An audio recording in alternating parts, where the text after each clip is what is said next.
안녕하십니까. 새사랑교회 성도 여러분. 오늘은 특별히 출애굽기 21장 28절에서 36절에 있는 말씀을 가지고 이런과 같이 말씀을 묵상해 보도록 하겠습니다. 21장이 이제 마지막 단락입니다. 그래서 21장은 오늘로 이제 거의 끝날 것 같고요. 특별히 지난주까지도 이제 사람의 어떤 피해, 사람에 관련된 부분에 대한 말씀을 우리가 드렸는데, 오늘 이 내용은 사람이 아닌 가축입니다. 재산에 관련된 부분입니다. 그래서 우리가 가축과 재산에 관련된 부분에 대해서 구체적으로 우리가 알아야 될 이유가 뭔가. 우리도 요즘에 뭐 손해를 입히거나 뭐 자동차 사고를 이런 연상해 보시면, 자동차 사고가 나오면, 접촉사고가 나게 되면 누가 과실을 따지지 않습니까? 누가 80% 과실을 잘못했고 어떤 사람은 뭐 20% 과실을 잘못했다. 이런 과실을 따져서 거기에 맞게끔 보상체계가 이루어져 있습니다. 그래서 우리는 이건 당연하다고 생각을 해왔기 때문에 사실은 이런 부분에 있어서 큰 감동이 되질 않습니다. 특히 우리 기독교 교회, 한국 교회가 갖고 있는 가장 큰 어려움 중에 하나가, 물질은 뭔가 좀 멀리 해야 되는 것처럼 생각을 하는 그런 어떤 개념. 그래서 성경에 보게 되면 여러분 아시는 것처럼 부자가, 예수님 비유 중에서도 부자가 천국에 들어가기가 어렵다라고 하는 부분을 가지고, 사실 이게 참 목회자한테도 그렇고 교회가 겪고 있는 참 아이러니컬한 겁니다. 그러니까 부자가 천국에 들어가기가 어렵다. 그럼 어떻게 하자는 겁니까? 그럼 기독교인들은 가난하게 살아야 된다는 건가요? 이런 부분에 있어서 교회 또 정말 사업이 성공하고 또 직장 사회적으로 지위가 높아서 하나님 교회에 헌금을 많이 들으시는 분들 보면 또 그건 하나님의 축복을 받았다고 또 얘기한단 말이죠. 그러니까 이 물질관이 정확하지 않는 거예요. 물질관이 정확하지 않다 보니까 오히려 저 불교 같은 경우에는 물질을 좀 멀리하는 거죠. 예. 그런 과정에서 그 물질 자체가 나쁘다, 물질이 무슨 악한 것이다라고 표현하지 않습니다. 근데 이상하게 우리 교회 기독교는 물질에 대해서 굉장히 이중적인 잣대를 갖고 있단 말이죠. 부자가 천국에 들어가기 힘들다라고 하는 개념. 많은 목사님들이 그런 관점에서 설교를 하면서 청렴하라고 설교 많이 우리가 어릴 때부터 들어왔거든요. 그런데 사실 교회가 운영하려고 그러면 재정 없이는 운영할 수가 없습니다. 교회가 선한 일을 하려고 하고 이웃에게 선한 사마리아 사람의 역할을 감당하려고 해도 돈이 있어야 되는 겁니다. 말로는 사랑한다, 말로는 식사를 왜 굶으십니까? 맛있는 것 좀 드십시오라고 그렇게 얘기를 하더라도 그 말로 하는 것이 과연 무슨 의미가 있는가? 상대방은 지금 굶고 있는데 좀 배부르게 드십시오라고 얘기한다고 해서 뭐가 달라집니까, 대체? 그러니까 말로 해결할 수 있는 문제가 아니잖아요. 그거는 우리가 실천하면서 섬겨야 될 부분이죠. 노숙인 분들에게, 우리 서울역 노숙인 사역을 하고 있습니다만, 노숙인 분들에게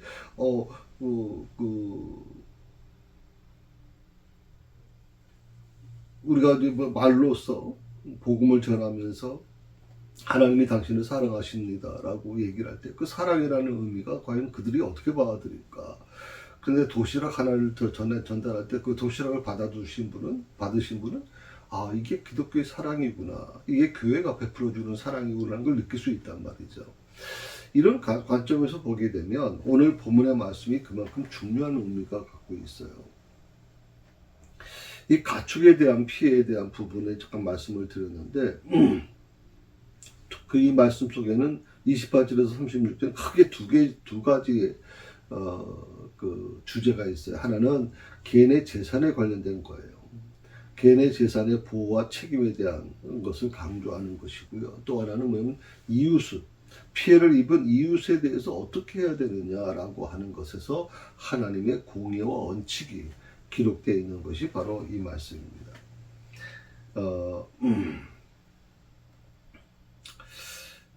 이것은 어떻게 보면 이 재산이라는 거, 물질이라는 것이 어떤 소유권의 문제가 아니라 공동체 안에서 정의와 사랑이 어떻게 실천되어야 하는지를 우리에게 알려주고 있는 겁니다.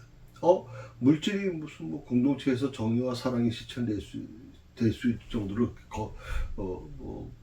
그렇게 표현하는 게 옳은 것인가라고 생각하는 분들이 계십니다. 뭐 오거스틴처럼 프란시스코처럼 그냥 정말 청렴하게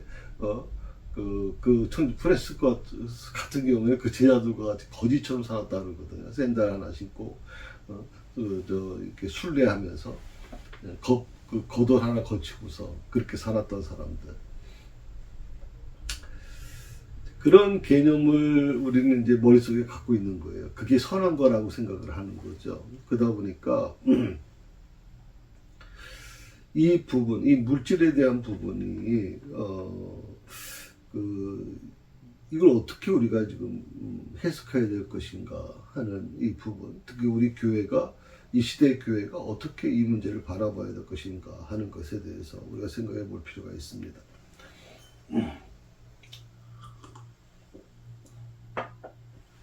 첫 번째로 28절에서 30절입니다.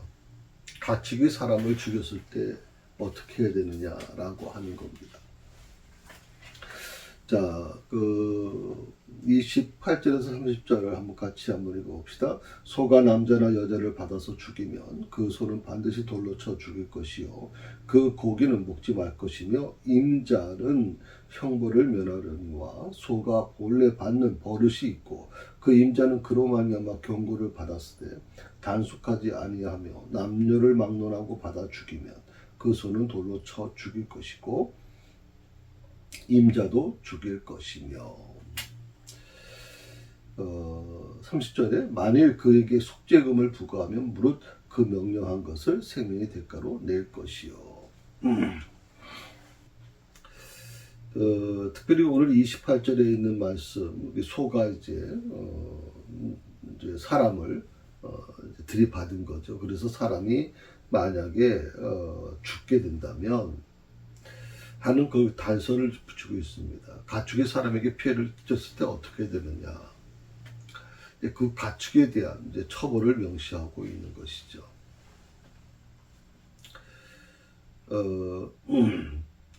물론 이제 여기서 가장 중요한 건 뭐냐면 가축도 소중하게 생각을 합니다. 그런데 여기서 더 중요하게 생각하는 건 뭐냐면 사람의 생명을 최우선으로 생각하고 있다고 하는 것입니다. 사람의 생명을 최우선으로 한다. 여기서 조금 좀 여러분과 같이 좀 생각해 보고 싶은 게 뭐냐면 요즘에는 애완견이 보편화되어 있고 애완견 시대라고 해도 과언이 아닙니다. 마트에 여러분 가보시게 되면 한쪽 면에 마트 그 애완견 전용 그런 어떤 구간이 있습니다. 그리고 그 애완견 먹이는 그 먹이가 보통 비싼 게 아닙니다. 사람들 먹는 것보다도 더 비쌀 때가 있습니다. 물론 이제 애완견이라고 하는 게 어떻게 보면 정신적인 어떤 여러 가지 공허함이나 여러 가지 상처를 치유하는 좋은 도구가 되기도 하고, 또 애완견을 어떤 분들은 뭐 자식처럼 생각하는 분들도 있으니까 뭐 그걸 전 옳다, 잘못됐다라고 그렇게 이원론적으로 설명하는 것은 바람직하지 않다고 생각을 합니다. 다만 중요한 것은 뭐냐면 사람이 중심이 되어야 된다는 겁니다. 사람이 중심이 되어야 된다는 것은 굉장히 중요한 부분입니다. 제가 한 40년, 35년 전에 소련이 무너지고 이제 러시아로 이제 바뀌어지고 나서 한 1, 2년 후에 제가 부목사로 있던 교회가 이제 러시아에 교회를 개척하는 과정에서 제가 그 일행으로 따라간 적이 있습니다. 그때 제가 보았던 그 러시아의 모습은 여러분 아시는 것처럼 소련이 무너지지 않았습니까? 망하지 않았습니까? 나라가 망한 거거든요. 그래서 러시아 그 사람들이 그 돈을 벌기 위해서 우리 부산에도 많이 들어와 있고, 그 세계 곳곳에 지금 돈 벌러 나가기도 하고, 굉장히 경제적으로 어려움이 많았습니다. 그런데 제가 이렇게 공원에서 이렇게 봤던 모습은 애완견을 이제 데리고 이제 뭐 이렇게 걷기도 하면서 공원에서 앉아서 이제 휴식을 취하는 분들을 봤거든요. 참 여유로워 보였어요. 그때 당시 우리나라에서는 그런 게 별로 없었습니다. 애완견을 데리고서 이제 뭐 밤에 이렇게 뭐 조깅을 한다든지 아니면 이렇게 여유롭게 걷는 모습을 이렇게 보기가 참 쉽지 않았습니다. 애완견은 대부분 집 안에서 키운다거나 마당 안에서 키우는 거라고 생각을 했지, 애완견을 데리고 걷는다는 점 이런 어떤 것들은 우리가 잘 35년 전에는 잘 보지 못했어요.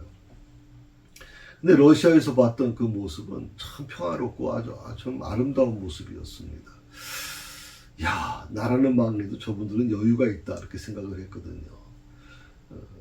뭐 선진국에 그 여행, 그때 당시에 여행 가보신 분들은 대부분 그런 모습을 볼 수 있었을 겁니다. 그런데 요즘에 우리나라가 바로 그런 거잖아요. 날이 좀 어둡거나 그러면 다 이렇게 애완견을 데리고서 목줄 채우고 그리고 전부 다 이 주변을 이제 돈단 말이죠. 그만큼 애완견을 소중히 여기는 거죠. 본인은 아마 운동하고 싶지 않으셔도 애완견을 운동시키기 위해서 이제 그 일을 하는 겁니다. 여기서 가장 중요한 게 뭐냐면 이 부분이 있죠. 소가 사람을 죽였을 때 어떻게 되냐. 그 가축은 죽임을 당한 것이다. 반드시 그 죽임을 당해야 된다라고 얘기를 하고요. 그 사람을 죽인 소입니다. 그리고 대신 또 하나가 뭐냐면 소가 굉장히 중요한 동물이거든요. 그 고기를 사람들에게 제공해주는 중요한 부분인데, 가축을 사람을 죽인 그 가축은 반드시 죽이되 그 고기는 절대 먹지 못하도록 하는 규정이 있습니다.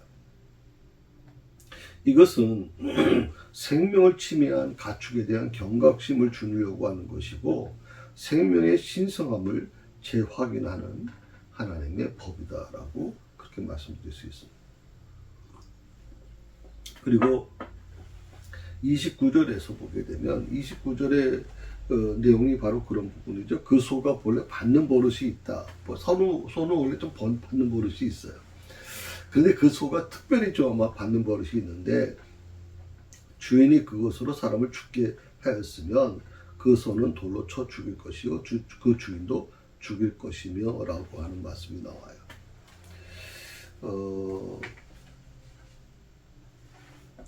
경고를 받았는데, 그러니까 나쁜 소를 단속해야 될 의무가 이 주인에게 있는데, 그게 한 번이 아니라 그 전에도 경고를 받았단 말이죠. 당신 소가 좀 위험하다, 사람들 다치게 할 수 있다라는 경고를 받았는데도 그거를 무시했다. 요즘 말로 하면 뭐 소의 개념은 아니고 우리나라 같은 경우는 이제 아마 애완견이겠죠. 애완견 중에 큰 개가 있지 않습니까? 뭐 덩치가 뭐 이렇게 큰 개가 있는데, 사실 그건 정부에서도 법으로 규정했죠. 밖으로 데려 나올 때는 반드시 망을 씌우도록 지금 해놨습니다만은, 뭐 주인 입장에서, 개를 키우는 주인 입장에서는 우리 개는 절대 물지 않아. 왜? 그런 큰 개들은요, 주인에 대한 충성이 대단하거든요. 그러니까 주인을 한 번도 문 적이 없다고 생각을 하니까 그 개가 다른 사람한테도 그럴 거라고 생각하고 입도 안 채우고 밖으로 끌고 나오는 겁니다. 근데 그 큰 개는 사실 남자들도 사실 통제하기가 쉽지 않거든요. 근데 여성들이 그 개를 끌고 왔다가 줄을 놓치게 되면서 어린아이들이 다치고 막 사람들이 물리고 굉장히 아주 뉴스를 많이 보지 않습니까? 바로 그런 부분이라고 생각을 합니다. 그래서 한 번이 아니고 그 전에도 경고를 받았는데도 불구하고 그걸 방치해둠으로써 사람이 죽었다 그러면, 그 소는 단지 사람을 죽인 소는 죽일 것이다라고 규정되어 있지만, 여기서 그 직무태무와 태만한 그 주인에 대해서도 사람의 피를 흘리게 한 그 대가로 주인도 죽임을 당한다 하는 것입니다. 단 여기에는 조건이 있습니다. 예, 그 속죄금이라는 것이 이제 등장합니다. 그 30절에 보게 되면 그에게 속죄금을 부과하면이라고 하는 말이 나오거든요. 속죄금이라고 하는 표현이 분명 그 소를 잘못 관리한 거에 대해서 책임을 져야 되지만, 그리고 그 책임은 뭐예요? 생명으로 갚아야 되지만, 그러나 이제 사람에 대한 부분, 그 부분에 대해서 이 속죄금 제도를 만든 겁니다. 그래서 속죄금, 이걸 요즘 말로 하면 뭐라고 얘기하냐면 되냐면 보석금이라고 생각하시면 됩니다. 어떤 일에 휘말려 가지고 이제 구속이 된 사람을 보석금을 내고 이제 풀어주는 그런, 이제 우리나라는 조금 덜합니다, 이 보석금 제도가. 그런데 이제 미국 같은 경우, 선진국 같은 경우는 이 보석금 제도가 일반화돼 있죠. 다만 이제 보석금의 그 액수가 제가 봐도 좀 엄청나죠. 예, 뭐 1억 5천만 원, 1억 이게 보통이거든요. 그러니까 이런 그 큰 돈을 내고 이제 그 보석하는, 풀려나는 그런 일도 있습니다. 그래서 좀 속죄금이라고 하는 부분이 과연 어느 정도 될까라고 생각을 하는데, 이제 생명을 대신할 수 있는 돈 아닙니까? 그렇기 때문에 이 속죄금이 굉장히 컸을 거다 하는 것을 좀 정말 얘기합니다. 그래서 이 속죄금이라고 하는 게 덮다, 가리다라고 하는 이제 원어의 뜻이 있거든요. 이제 카파르라고 하는 말에서 왔는데, 죄를 덮어준다. 비록 죄가 있지만 그 죄를 덮어줄 정도의 속죄금, 몸값이라고, 보석금이라고 생각하면 되는데, 그 요구의 그 속죄금에 대한 그 액수가 상당했을 거라는 거는 뭐 짐작할 수가 있어요. 그러니까 일반 사람은 꿈도 못 꿀 수 있는, 꿈도 못 꾸는. 그래서 여기서 이제 나타나는 게 이제 유전무죄라고 하는, 무전유죄라고 하는 그런 부분이 나타나죠. 돈이 없으면 뭐 죄에 대한 부분, 똑같은 죄를 졌어도 어떤 사람은 돈을 내고 속죄금을 내고 보석금을 내고 나올 수 있는데, 그 돈이 없어서 나오지 못하는, 몸으로 때울 수밖에 없는 그런 현실이 있으면서 이런 부분들이 굉장히 좀 우리한테 이 보석금 제도가 과연 어떤 의미가 있는가라고 하는 그런 생각을 좀 할 때도 있습니다. 그러니까 우리나라는 굉장히 이거 좀 미국처럼 보편화되어 있지 않고 좀 제한되어 있다는 것은 바로 그런 의미가 있죠. 자, 31절에 있는 말씀, 한번 31절, 32절에 있는 말씀을 같이 봅시다. 아들을 받든지 딸을 받든지 그 복규대로 그 임자에게 행할 것이며, 소가 만일 남종이나 여종을 받으면 그 소임자는 은 30세겔을 그의 상전에게 줄 것이요 소는 돌로 쳐 죽일 것이다.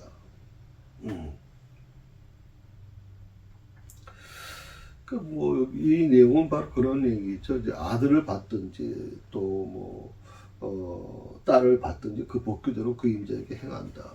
그러니까 이제 그 30절에 있는 말씀하고 똑같은 내용입니다. 사람에 대한 일반 그 주인 집안에 대한 개념은 이제 그런 기준이 되는데, 다만 여기 이제 32절에 있는 말씀에서 소가 만일 남종이나 여종을 받으면이라고 하는 표현을 하면서 나와 있단 말이죠. 그러니까 종이 피해자가 되었을 때 어떻게 해야 되느냐라고 하는 이 부분입니다. 이 종이라고 하는 신분이 역시 과거에는 이제 재산과 연결되어 있었단 말이죠.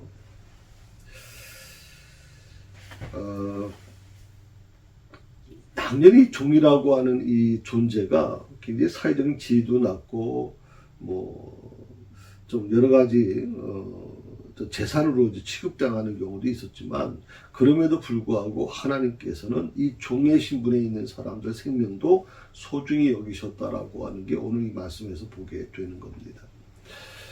종의 생명 가치가 정확히 환산됐을 경우에 어떻게 되느냐라고 하는 이 부분. 그래서 그 종의 그 남종이나 여종이 이제 다쳤으면, 아니면 뭐 죽었을 경우를 생각하는 거죠. 여기 죽음에 대한 거니까. 다만 은 30세겔을 그 상전에게 줄 것이고 손은 돌로 쳐서 죽일 것이다. 은 30세겔을 줘라. 이 종의 그 가치, 재산적인 가치가 은 30세겔이라는 뜻이에요. 참 처절하죠. 그 주인과 그 아들과 딸을 죽이면 그하고 똑같은 배상이 이루어져야 되고, 그 주인도 그 소의 가축의 주인도 결국 죽임을 당할 수밖에 없고, 뭐 그걸 탕감받더라도 속죄금이 어마어마할 거라고 지금 말씀을 드렸잖아요. 그런데 이 남종이나 여종은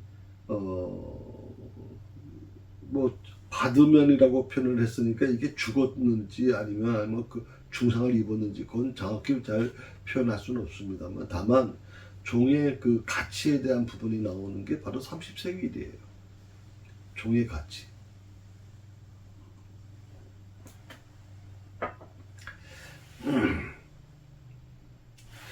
다만 이거는 조금 전에 말씀드렸지만 하나님께서 종이라 할지라도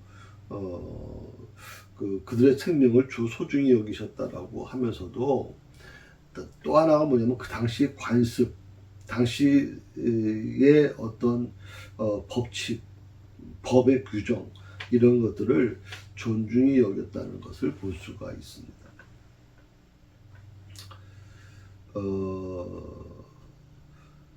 그래서 중요한 것은 배상의 개념이 피해자를 위한 것이 아니라 종의 생명을 단순히 주인의 재산적 손실로 취급하는 당시의 그 관습을 반영하고 있다는 점이 좀 특이합니다.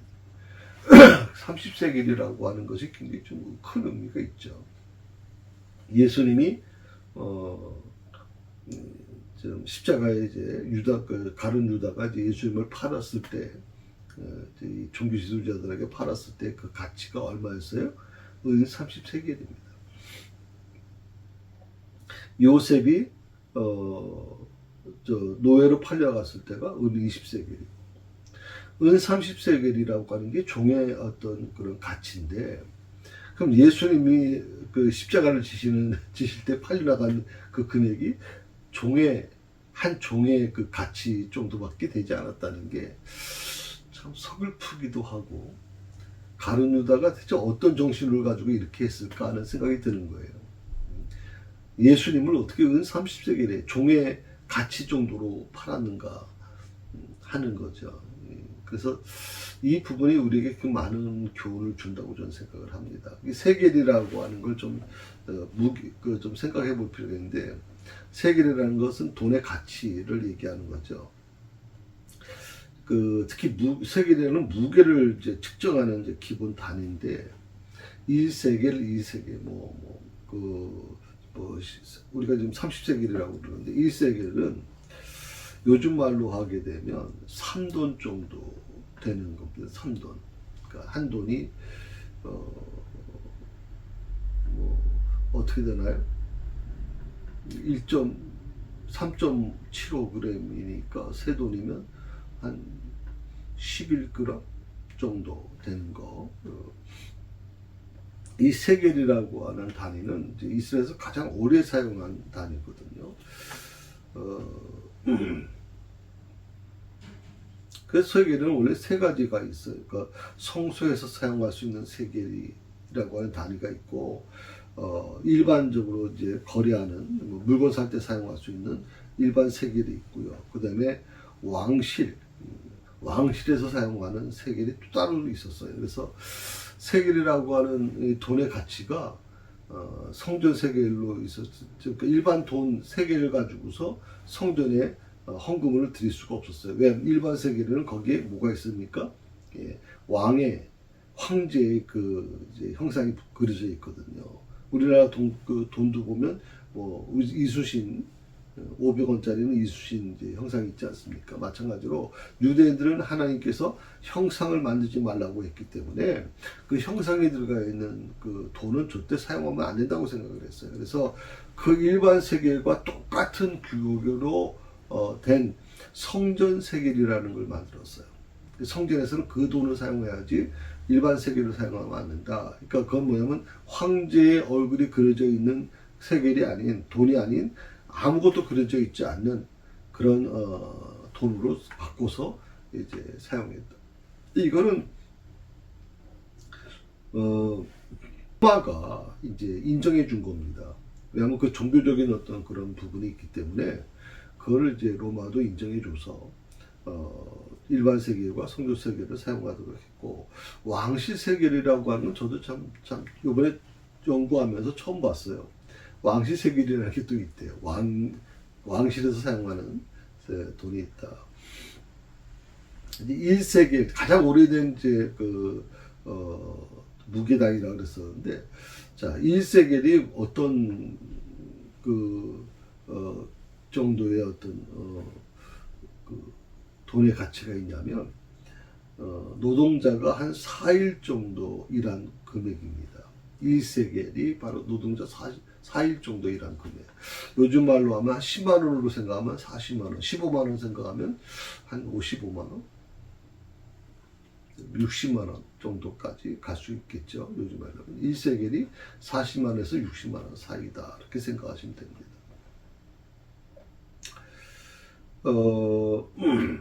적은 돈은 아니죠. 1세겔이 지금 40만에서 60만 원 정도니까. 30세겔이라고 하면 요즘 말로 하면 한 1200만 원 정도. 1200만 원. 예수님이 1200만 원에 팔렸다고 생각하시면 되는 거예요. 이게 당시에 노예로 있는 종의 가치였어요. 남종과 여종의 가치가 바로 30세겔이었다. 한 1200만 원 정도. 우리가 보통 랩돈이라고 하는 건 뭐 가부의 2랩돈이라고 얘기하잖아요. 그 랩돈이라고 하는 것은 한 가치로 그 당시에 우리 지금의 가치로 생각하면 한 1000원 정도 가치입니다. 그러니까 2랩돈은 한 2000원 정도 헌금을 드린 거거든요. 근데 예수님은 그 랩돈의 그 가치를 굉장히 중요하게 여기죠. 네, 그래서 이런 부분들이 아마 굉장히 중요한 부분이고요. 이 부자들은 뭐 바리새인들은 세겔로 이제 헌금을 드렸어요. 세겔로. 그러니까 뭐 1세겔 정도 뭐 드리는 경우도 있고, 그래서 한 뭐 40만 원, 50만 원씩 이제 헌금을 드리고, 그걸 자랑스럽게, 이게 이제 11조 개념도 있기 때문에 자랑스럽게 생각을 했거든요. 자, 이제 이 정도 보시고요. 그 다음에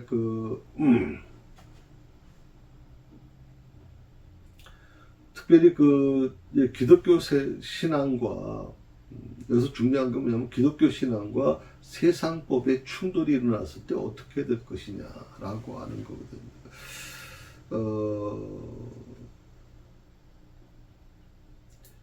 오늘 말씀에서 놀랍게도 그 당시의 사회적인 관습을 받아들이고 있다는 게 중요하죠. 그래서 오늘 우리가 이제 뭐 기독교 신앙과 기독교 법과 세상 법이 충돌됐을 때 어떻게 되냐, 기독교 법이 우선 아니냐라고 생각하는 부분도 있겠지만, 사실 세상 법도 무시할 수가 없습니다. 세상 법 그 자체가 우리 기독교 법을 우선이 하니까 세상 법을 부인한다. 이거는 말이 안 되는 거죠. 왜? 우리는 이 세상에 살기 때문에. 오늘 저는 이 말씀을 보면서 하나님께서도 이 법을, 세상 법을 받아들이도록 그렇게 해줬기 때문에 우리가 세상의 법도 충분히 지켜나가야 된다고 저는 생각을 합니다. 자, 그리고 가축 간의 피해에 대한 부분이 33절에서 36절까지 나와 있습니다. 33절, 36절 같이 있습니다. 사람이 구덩이를 열어두거나 구덩이를 파고 덮지 아니하므로 소나 나귀가 거기에 빠지면 그 구덩이의 주인이 잘 보상하여 짐승의 임자에게 돈을 줄 것이요 죽은 것은 그가 차지할 것입니다. 이 사람의 소가 저 사람의 소를 받아 죽이면 살아있는 소를 팔아 그 값을 반으로 나누고 또한 죽은 것도 반으로 나누려니와 그 소가 본래 받는 버릇이 있는 줄 알고도 그 임자가 단속하지 않았으면 그는 소를 갚을 것이요 죽은 것은 그가 차지할 것이니라. 여기서 이제 구덩이라고 하는 부분을 얘기하는데, 구덩이는 이제 우물을 얘기하는 거죠. 예, 그래서 지금도 근동지방에 보면 이제 보통 사막을 건너는 사람들을 위해서 웅덩이를 파고 그걸 덮어놓는 경우가 있어요. 이제 그 수분이 증가 날아가는 걸 방지하기 위해서 이제 그 덮어놓는 게. 근데 이게 과거에는 뭐 우리는 그런 게 별로 없습니다만 근동지방에는 이 물이 굉장히 귀하기 때문에 하나의 재산으로 형성되어 있었거든요. 그래서 그런 부분에서 그 구덩이의 주인이, 우물의 주인이 분명히 있었다고 생각하는 거죠. 근데 그 구덩이의 문을 쉽게 말하면 덮어놓은 거 뚜껑을 열어놔서 동물이 거기서 빠져 만약 죽었다. 그러면 거기에 대한 책임이 이제 나오는 겁니다. 그 사고로 만약에 피해를 봤을 경우에 사고를 유발한 사람이 반드시 책임을 져야 된다라고. 지금도 뭐 요새 똑같은 거고요. 그리고 가축 간의 충돌로 인한 피해에 대해서도 한 사람의 소가 다른 사람의 소를 받아 죽이면이라고 하는 35절에 있는 말씀 그 규정대로 그렇게 이루어지고 있습니다. 그래서 가해자와 피해자가 손실을 분담하도록 하는 부분에 대한 것이거든요. 한쪽에만 잘못이 있는 게 아니라 이제 가해자 피해자가 좀 서로 분담하는. 이건 제일 우리 요즘에 잘 지켜지는 게 자동차 사고입니다. 그러니까 자동차 사고에서는 100% 이제 과실이 사실 드물죠. 예, 뒤에서 일방적으로 한 거 외에는 100%가 없고 거의 한 80% 정도 이제 하게 되는데 이 과실을 서로 나누는 거거든요. 그러니까 가해자나 이제 손실을 받은 사람도 피해자도 서로 이제 과실을 서로 따지는 것이 바로 거기 있는 거죠. 지금도 지금 이루어지고 있다는 거 아시면 되겠고요. 그리고 공평한 책임 분담의 원칙을 세우고 있는 것을 우리가 알 수 있어요. 특별히 36절에 있는 말씀에서 재밌는 표현이 나와요. 소로 소를 갚을 것이고 라고 하는 말이 나오거든요. 이게 동해보호법에 준하는 이제 공평한 보상원이라 이렇게 나와 있더라고요. 그러니까 자신의 소가 본래 받는 버릇이 있는 줄 알면서도 이를 단속하지 아니하면, 만약 그 소가 사람을 받으면 그 주인도 죽어야 되지만 가축끼리의 사고가 일어났을 경우에는 고의적으로 이제 들이받은 그 소는 반드시 그 책임을 받아야 된다 하는 것입니다.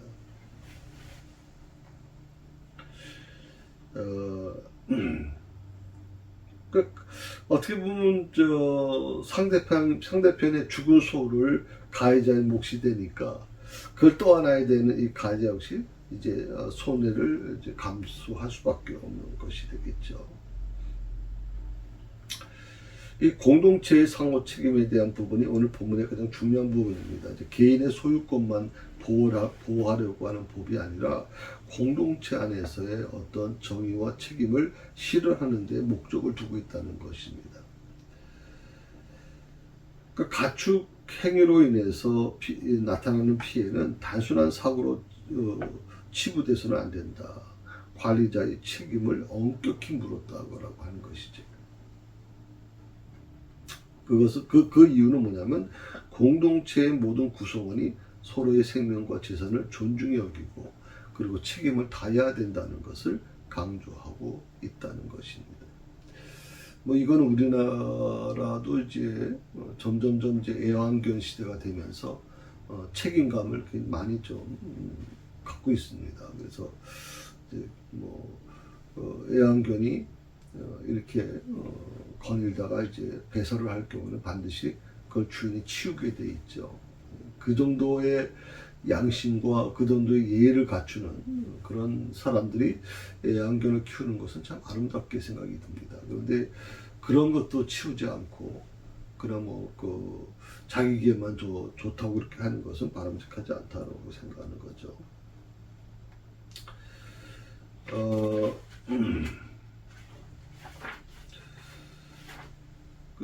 특히 이제 결론적으로 말씀을 드리면 21장 28절에서 36절에 있는 말씀은 재산과 가축 문제를 통해서 하나님의 정의가 단순히 처벌에 집중되어 있지 않다, 머물지 않는다 하는 것이고, 공동체 안에서의 조화를 이루는 데 초점을 맞추고 있다. 그러니까 처벌이라고 하는 게 단순히 요즘에도 우리는 사형제도가 거의 없다시피 지금 돼가고 있습니다만은, 사형제도를 부활시켜야 된다고 얘기를 하죠. 근데 법이라고 하는 것은 이제 공동체, 우리 대한민국이 대한민국 전체를 생각하고 지금 이루어지는 겁니다.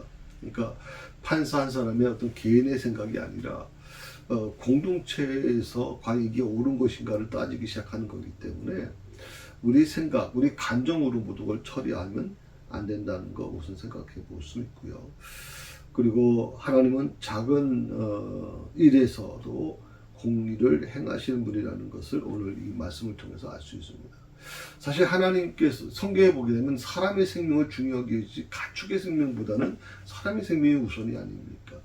그런데도 불구하고 이 가축에 대한 부분을 하나님이 법으로 규정시켜 놓은 것은 작은 일이죠. 사실은 종이라는 신분도 마찬가지고, 그럼에도 불구하고 그 작은 일을 에도 공의를 행하시는 하나님, 이것을 우리가 알 수 있다는 거. 오늘 교회도 역시 마찬가지로 이 하나님의 법대로 하나님의 말씀이 주는 오늘 교훈을 잘 실천해 나가는 그런 삶이 될 수 있기를 바랍니다. 21장 오늘 마무리하겠고요. 다음 주부터는 22장에 있는 말씀을 가지고 서로 말씀을 깊이 나누도록 그렇게 하겠습니다. 수고하셨습니다. 기도하십시다. 하나님 감사합니다. 22장을 은혜 중에 무사히 마치게 해주셔서 감사합니다. 오늘 21장에 있는 말씀을 통해서 우리가 다시 한번 우리 자신을 돌아봅니다. 하나님이 어떻게 이스라엘 공동체를 이끌어 오셨는지, 그리고 이스라엘 공동체를 거룩한 공동체로 만들기 위해서 어떻게 하나님이 이 율법이라는 것을 통해서 만들어 가시려고 했는지, 그리고 그 속에서 가진 자보다는 가지지 못한 자의 아픔과 고통도 하나님이 기억하셨다는 것을 우리가 다시 한번 깨달으면서, 오늘도 우리 그 하나님을 의지하고 그 하나님을 믿고 따라갈 때, 비록 내가 사실 아무것도 아닌 부족한 존재라 할지라도 하나님이 나 같은 사람을 선택하시고 나를 끝까지 책임져 주신다는 이 한 가지 사실을 우리가 깊이 묵상하고 다시 힘을 얻고 이 세상을 살아가는 저희들 될 수 있도록 도와주옵소서. 감사하며 예수님의 이름으로 기도드립니다. 아멘.